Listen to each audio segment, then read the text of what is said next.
대한민국 중심 채널 KBS 1라디오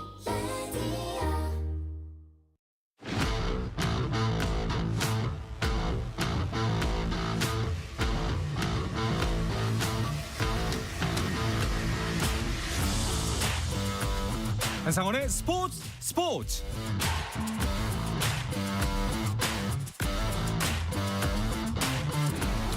스포츠가 있는 저녁 어떠신가요? 아나운서 한상원입니다. 오늘 하루 이슈들을 살펴보는 스포츠 타임라인으로 출발합니다.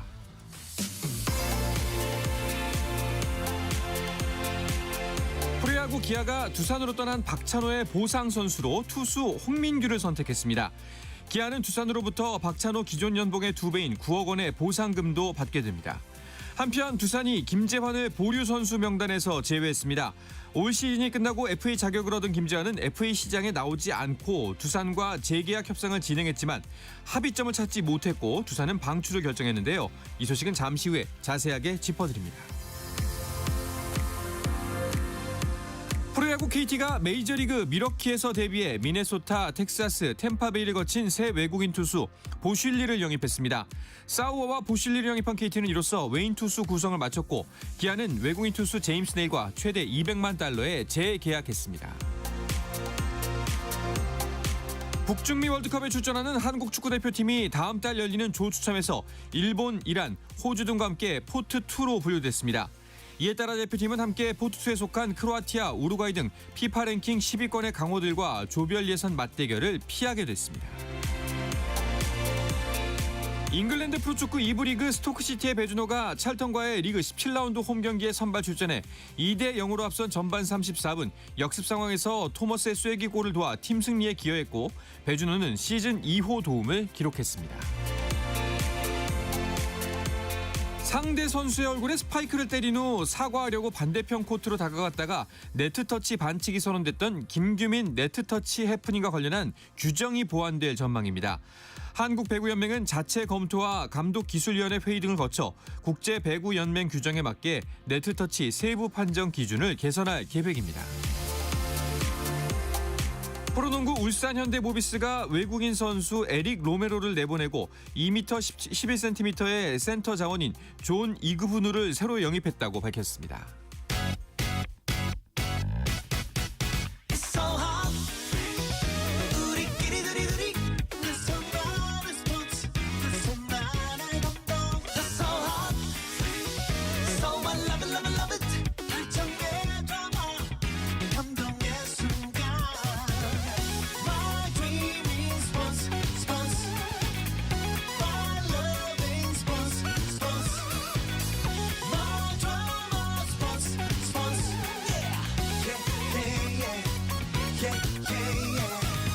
스포츠.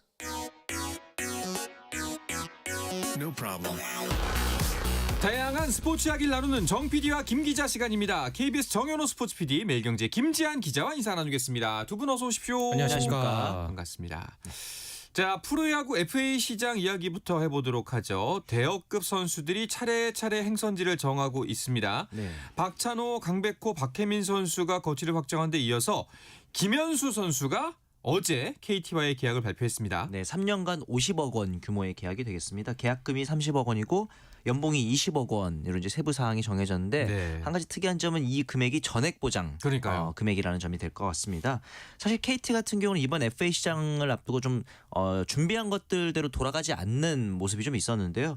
우선 지금 유격수 자리가 좀 공석에 가깝다 보니까 박찬호 선수 영입을 좀 노리고 있었는데 두산이 먼저 박찬호 선수를 데려갔고요. 또 이제 배정대 선수가 좀 부진에 빠지면서 중견수 자리에 대한 수요도 있었는데 박혜민 선수가 또 LG 잔류를 택했고 이 와중에 또 이제 집토끼라고 볼 수 있는 강백호는 한화로 이적하는 이제 이런 방향이 나오면서 어떻게 보면 팬들의 불만 그리고 이제 구단 수뇌부에서도 지금의 이제 어떤 오프 시즌의 무브에 대해서 좀 걱정 어린 시선이 있는 것도 사실이었거든요. 그렇다 보니까 이제 김현수 선수를 붙잡는 어떻게 보면 약간의 강수를 두면서 물론 이제 KT 같은 경우는 리빌딩을 생각하지 않을 수 없는 상황입니다만은 여전히 가을 야구 그 이상을 바라볼 수 있는 전력이기 때문에 KT가 마지막까지 좀 최선을 다해서 LG와의 좀 경쟁에서 김현수 선수 선수를 영입하는데 성공했다 이렇게 보면 될 것 같습니다. 그렇습니다. 애초에 나왔던 이야기대로라면은 LG가 제시했던 금액과는 차이가 꽤 큽니다. 네, LG에서 뭐 지금 이제 나왔던 얘기에 따르면은 이제 3년 총액 한 35억 원 정도 조건을 네. 김현수 선수에게 제시를 한 것으로 전해지고 있고요. 아무래도 그 전에 이제 박혜민 선수와 LG가 이제 계약을 할 때 4년 총액 65억 원이었잖아요. 이렇게 이제 되다 보니까 아무래도 이 LG 입장에서는 이 연봉 총액 상한 문제 때문에 이 김현수 선수와 이제 협상하는 과정에서 이 금액을 좀 더 늘리기가 어려웠을 것으로 좀 그렇게 이제 좀 보여지고 있고요. 어찌 됐든 간에 김현수 선수는 이제 한국 시리즈 MVP를 이제 받고서 바로 이렇게 좀 다른 팀을 이제 옮기는 그런 어떤 상황이 됐습니다만은 이제 37의 나이에 그리고 이번까지 해서 세 번의 FA 계약을 통해서 총 255억 원을 또 이렇게 이제 받게 되면서 네. 뭐 말 그대로 이제 FA 시장에서 뭐 거의 뭐 대단한 그런 계약들을 지금까지 이제 소화하게 됐습니다. 네.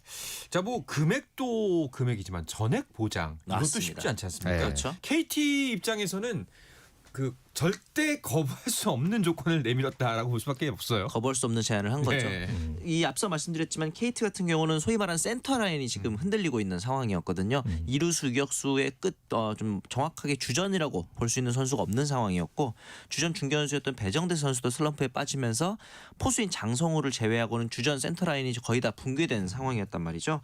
그러면서 이제 박찬호나 박혜민 선수를 잡지 못하다 보니까 김현수 선수를 어떻게 보면 이 타선의 중심 역할 최근에 또 이제 LG의 트윈스의 입장에서는 김현수 선수가 떡아웃 리더 역할을 잘해줬었다 보니까 아마 그런 것에 대한 기대감도 김현수 선수를 영입하는 이유가 되지 않았을까 싶은데 한 가지 이제 KT 팬들이 좋으면서도 우려하는 부분은 수비 포지션 문제가 될 것 같아요. 네. 김현수 선수 이제 나이도 있고 하다 보니까 포지션을 수비를 얼마나 소화할 수 있겠느냐 이런 우려 사항이 좀 있는데 특히나 KT의 외야 같은 경우는 뭐 김민혁 선수가 중견수에 있긴 합니다만은 뭐 이제 우익수를 보는 안현민 선수도 수비가 그렇게 뛰어난 선수는 아니다 보니까 이 중견수 그리고 좌익수의 역할이 중요한 외야 수비다 보니까 김현수 선수가 얼마나 좌익 수비를 나갈 수 있느냐 이 부분이 좀 관심이 될 것 같은데 일단 그 구단 관계자에 따르면은 우선은 김현수 선수가 이강철 감독의 플랜에 따르면 좌익수로 기용될 것 같다. 그리고 사실 1루수도 지금 전 주전이 없습니다. 그렇다 보니까 1루수와 좌익수를 좀 번갈아 가면서 기용되지 않을까 이런 플랜을 또 제시하기도 했습니다. 네. 자, 그리고 KT가 이번 FA 시장을 앞두고서 꽤나 많은 자원을 준비했다라고 했는데 네. 앞서 말씀드렸던 것처럼 사실상 그 집토끼 잠재도 실패하고 박찬호, 박혜민 다 놓쳤지 않습니까? 네. 근데 김현수 선수 잡으면서 내친 김에 최원준 선수까지 영입을 했습니다. 네, 어제 김현수 선수 발표를 하고 한 6시간 만이었나요? 맞아요. 예, 바로 이 최원준 선수를 영입을 하는 데 성공을 했습니다. 네. 4년간 최대 48억 원의 FA 계약을 맺었는데요. 이 최원준 선수 하면은 이 기아에서 데뷔를 한 다음에 올해 7월에 NC 다이노스로 이제 트레이드가 됐었죠. 지금까지 통산 성적 2할 7푼 9리에 283타점에 136도루 이제 타격도 되지만 여기에다가 또 주루 플레이까지 능한 그런 이제 장점을 갖고 있는 이런 이제 최원준 선수까지 KT가 영입에 성공을 하면서 한꺼번에 이렇게 외부 FA 3명에게만 지금 108억 원을 지출한 네, 아주 또 이제 이번 이 FA 시장에서 KT가 또 이제 큰 손다운 네, 그런 이제 면모를 발휘했는데요. 네. 앞서서 이제 20일에 포수 한승택 선수를 4년 최대 10억 원에 이제 계약을 했었고 이렇게 이제 외부 FA를 통해서 어느 정도 좀 특히나 이제 타력 부분에서 좀 전력 보강이 이제 성공한 그런 이제 모양새를 띠게 됐습니다. 네. 네. 그 이제 KT가 여러모로 이제 계획했던 바대로 FA 시장이 흘러가지 않아서 패닉 바잉을 하지는 않을까라는 네. 이제 팬들의 걱정이 있었는데 두 분께서는 김현수, 최원준 어느 정도라고 보세요? 잘 물론 이제 시작하고 계획을? 구단의 이제 100% 플랜대로 갔지는 않았던 것 같긴 합니다. 네. 그런데 앞서 말씀드린 것처럼 뭐 안현민, 김현수 이런 좌익수, 우익수들을 받쳐줄 만한 수비 범위가 넓은 중견수가 KT가 필요하긴 했어요. 단지 이제 그 최원준이나 김현수에게 투자 금액이 최근에 이 선수들의 성적에 비해서는 조금 오버페이가 아닐까 그런 이제 의견도 있는 것은 사실입니다. 네. 네. 알겠습니다. 자, 이제 FA 시장은요. 어떤 선수에게로 관심이 옮겨갈까 했더니 김재환 선수 관련해서 예상치 못한 소식이 전해졌습니다. 네, 김재환 선수가 두산과 결별했다. 이 소식이 오늘 굉장히 좀 주목을 받았죠. 네. 두산 구단이 오늘 김재환 선수를 보류 선수 명단에서 제외했다 이렇게 이제 발표를 하면서 이렇게 되면서 이제 김재환 선수는 보상 선수와 보상금의 제약 없이 자유롭게 다른 구단들과 9개 구단과 협상 테이블을 차릴 수 있게 됐습니다. 네, 사실 김재환 선수가 FA 신청을 안 했기 때문에 뭔가 이제 본인 스스로가 다시 한번 뭐 재수를 택했던가 아니면 이제 두산과의 다른 계약이 있다던가 네. 이야기가 진행되고 있다던가라는 예측을 했는데 그게 아니었나 보네요. 다른 계약이 있긴 했는데 계약 파기라는 계약이 좀 아이러니한 상황이었죠. 그렇죠. 2021년 12월 당시에 FA 선수였던 김재환 선수와의 이제 계약 당시에 4년 계약이 끝나는 2025 시즌 뒤에 구단과 우선 협상을 진행하고 이후에 합의점을 찾지 못하면은 자유계약 선수로 풀어준다라는 옵션이 포함되어 있었던 걸로 알려졌습니다. 네. 그렇게 되면서 이제 명단 보류 선수 명단 제출 시한인 25일 저녁까지 계속 협상을 이어갔으나 결국 이견을 좁히지 못했다 이렇게 보시면 될 것 같습니다. 네, 이게 뭐 말은 방출인데 네. 그냥 이제 자유로워진 거잖아요. 그렇죠. 네. 어떻게 보면은 김재환 선수에게는 오히려 뭐 좀 이 전환점이 된 그런 이제 상황이 이제 됐다고 보시면 될 것 같은데요. 그렇죠. 만약에 김재환 선수가 FA 권리를 이제 행사를 했었다면은 예, B등급이거든요. 네. 그래서 이제 영입하는 이제 구단 입장에서는 또 이제 보호 선수 25명 외에 이제 보상 선수 1명에다가 또 전년도 연봉 100% 또는 전년도 연봉 200%를 이제 두산에 내줘야 하는 이제 그런 상황이었는데 이제 이번 이 결정 때문에 이제 김재환 선수는 조건 없이 이제 자유계약 선수 신분이 되면서 왼손 거포를 이제 원하는 팀 입장에서는 부담 없이 김재환 선수를 이제 영입을 추진을 할 수 있게 됐고요. 네. 최근 사실 이 김재환 선수의 성적은 물론 아쉽습니다. 아쉬웠습니다. 하지만은 여전히 그래도 이제 왼손 거포로서는 뭐 그래도 좀 매력적인 그런 좀 포인트들도 분명히 있는 선수였거든요. 예, 그렇기 때문에 이번 이 김재환 선수와 이제 두산의 이별 이 이슈가 이번 스토브리그의 갑작스러운 이 최대 변수로 떠오른 그런 모양새가 되는 것 같습니다. 이제 생각이 없었던 구단들마저도 이제 눈독을 들일 만한 군침이 넘어갈 만한 선수가 굉장히 좋은 조건에 나온 거잖아요. 그렇죠. 예. 이렇게 보면서 이제 좀 아까 말씀드렸던 이 조항이 선수에게 굉장히 유리한 조항이다라고 볼 수 있을 것 같은데 FA이긴 합니다만 어떤 그런 FA가 아닌 FA 신분이 돼버린 건데 이렇게 되면서 좀 야구 규약 FA 획득에 따른 보상 제 172조 조항이 무력화된 상황이 되거든요. 네. 이렇게 FA 보상 제도가 있어야 어느 정도 리그 균형성이 좀 유지가 된다라고 볼 수 있을 것 같은데 물론 규정을 위반한 건 아닙니다. 하지만 어떻게 보면 이 FA의 취지를 약간은 훼손한 것이 아니냐 이런 이제 분석도 있는 것이 사실이고요. 앞으로 이제 다른 대여급 선수들이 FA 권리를 행사할 때 이런 식의 옵션을 계속해서 추가해달라 요구할 가능성이 있어 보이거든요. 이런 상황에 대해서 아마 이 에이전시와 이 구단들의 어떤 이 관계가 앞으로는 조금 다른 국면으로 접어들지 않을까라는 또 생각이 듭니다. 네. 자, 그래서 이제 김재환 선수가 갑자기 이제 FA 시장의 또 하나의 축으로 등장을 했고요. 네.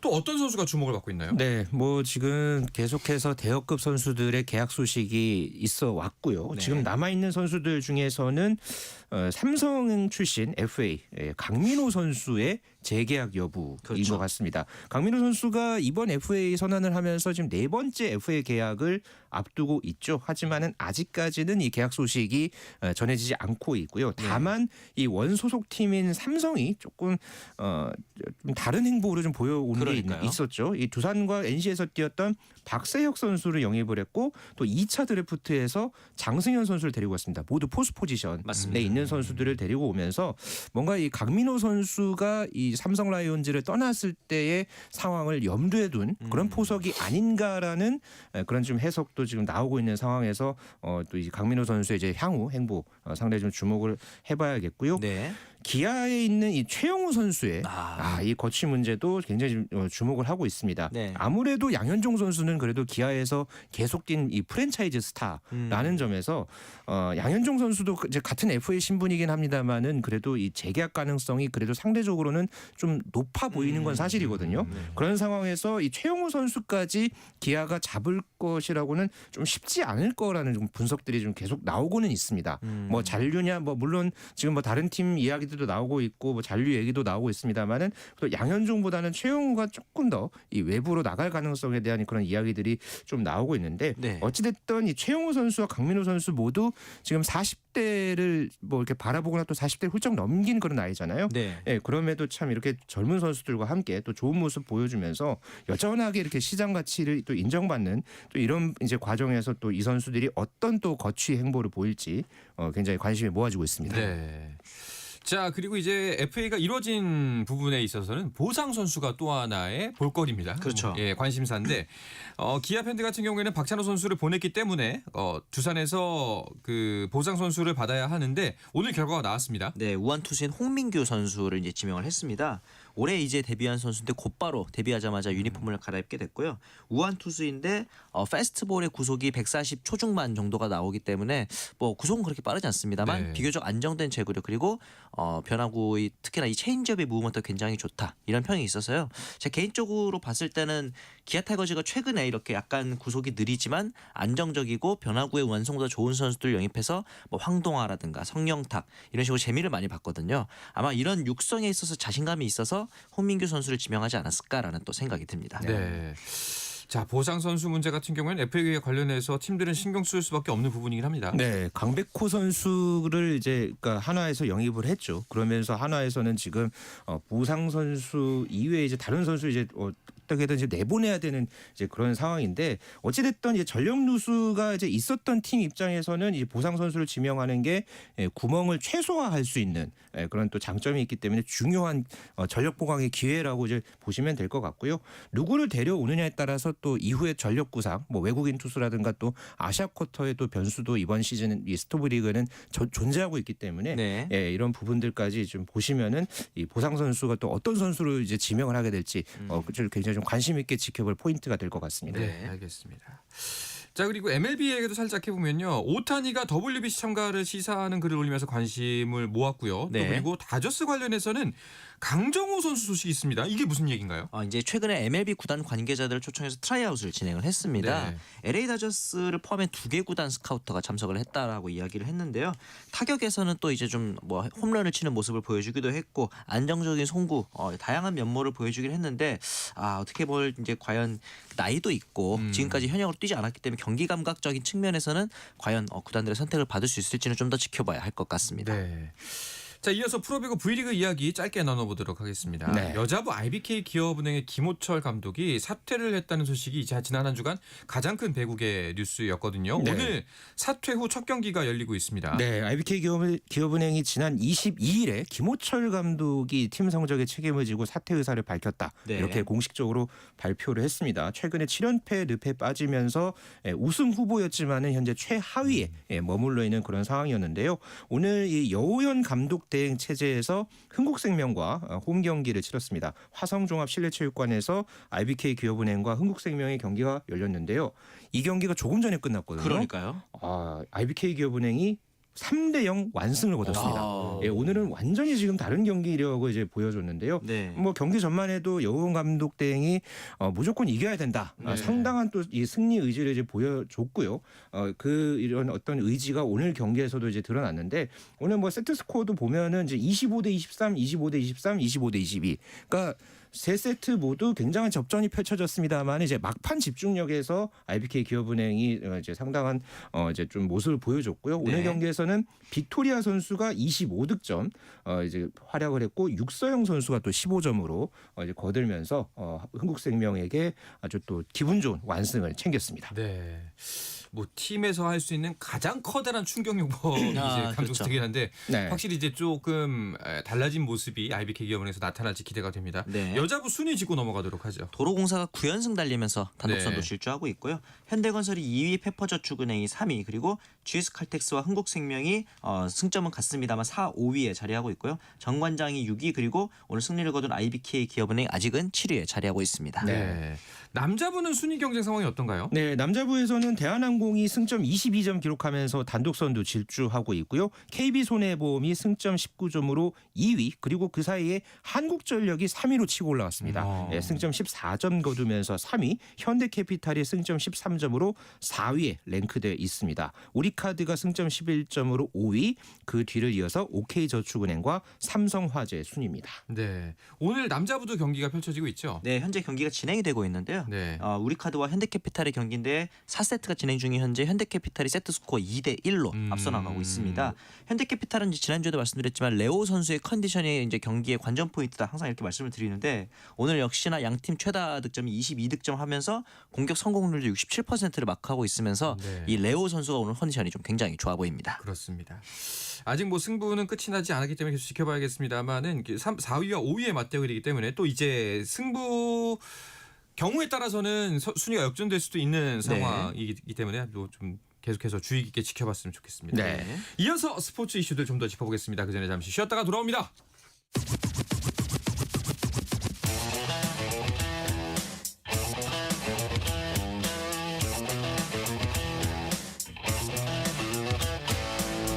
짜릿함이 살아있는 시간.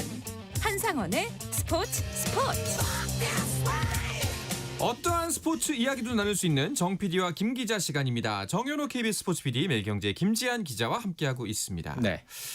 자, 동계올림픽이 얼마 남지 않아서 그런지 동계 종목 소식들이 남다르게 다가오긴 합니다. 네, 이제 동계올림픽 시즌을 맞이해서 지금 각 종목마다 국제 대회들이 연이어서 시작됐습니다. 지난주에는 스피드 스케이팅과 쇼트트랙, 여기에다가 썰매 종목인 봅슬레이와 스켈레톤 종목도 월드컵 1차 대회를 이제 막 시작을 했고요. 이렇게 되면서 밀라노 시즌이 본격적으로 돌입한 상황입니다. 네. 자, 뭐 우리의 뭐 금맥, 약간 효자 종목 쇼트트랙이지 않습니까? 동계 그렇죠. 종목에서는 월드 투어 일정 이어가고 있죠. 네, 월드투어 3차 대회에서 우리나라 대표팀이 메달 5개를 따냈습니다. 금메달 3개, 은메달 1, 동메달 1였는데 역시나 이 여자 대표팀에서는 쌍두마차인 김길리, 최민정이 여자 1500m 우리나라의 주종목에서 금메달, 은메달을 각각 따냈습니다. 그리고 이제 이 혼성 계주에서도 김길리가 우승을 하면서 2관왕에 등극을 네. 했고요. 우리나라 남자 대표팀 같은 경우는 5000m 계주에서 또 금메달을 따냈습니다. 네. 그렇습니다. 약간은 개인전에서는 조금 아쉬운 면이 없잖아 있었는데, 그리고 단체전에서 빛을 발하고 있었는데 네. 남자부 성적은 전반적으로 어때 보이나요? 남자부는 우리나라가 사실 지금 이 세대 교체가 진행 중이기는 합니다. 네. 이 고교생인 임종원 선수가 지난 이 쇼트트랙 대표 선발전에서 깜짝 이 종합 우승을 차지를 하면서 대표팀에 이제 발탁이 됐고, 반면에 지금 이제 베테랑급 선수들이 황대현 선수 정도 외에는 그렇게 좀 많지가 않거든요. 네, 그런 상황에서 지금 월드 투어 대회를 통해서 지금 이제 호흡을 맞춰보고 또 이제 경기력을 끌어올리고 있는 그런 상황인데요. 현재 이 남자 쇼트트랙에서는 이 캐나다의 윌리엄 단지누 선수가 그렇죠. 지금 상당한 지금 강세를 보이고 있습니다. 네. 예, 지난 이 월드 투어 2차 대회에서는 이 남자 개인전에서 5관왕을 달성하는, 그러니까 모든 종목을 싹쓸이를 했었죠. 그렇죠. 예, 그리고 나서 또 이 3차 대회에서도 개인전에서 이제 모든 종목 이제 또 메달을 이제 따내면서 이 윌리엄 단지누의 이 세상이 왔다라고 이제 표현할 정도로 강세를 보였는데요. 여기에다가 또 중국의 이 린샤오진 선수도 1, 2차 대회에서는 좀 부진을 했는데 이 월드 투어 3차 대회 500m에서 은메달을 따냈습니다. 네. 이번 시즌 첫 번째 메달을 따냈고요. 이렇게 지금 이 각 나라에서 이제 경쟁국들 이제 강호 선수들이 이렇게 좋은 모습을 보여주다 보니까 좀 우리 선수들 입장에서는 좀 개인전에서 조금 더 분발해야 될 필요는 있어 보이는 게 사실입니다. 그렇습니다.